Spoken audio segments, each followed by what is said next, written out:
દીકરો મહાન થાય તો પોતાના બાપના કુળને ઉજાળે, પણ દીકરી મહાન થાય ને તો ત્રણ ત્રણ કુળને ઉજાળે. પોતાના બાપના કુળને ઉજાળે, પોતાના મોહાલના કુળને ઉજાળે અને પોતાના હાહરાના કુળને ઉજાળે. એનું નામ દીકરી કહેવાય. દીકરી તો અદ્ભુત પાત્ર છે. દાદ બાપુની કવિતા છે ને, પદ્મશ્રી દાદની કવિતા છે. લૂંટાઈ ગયો મારો લાડ ખજાનો, અન કવિ દાદ કે હું જોતો રહ્યો. લૂંટાઈ ગયો મારો લાડ ખજાનો, અન કવિ દાદ કે હું જોતો રહ્યો.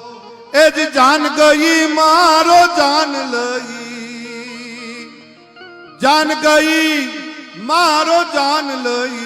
હવે સુનો માંડવડો,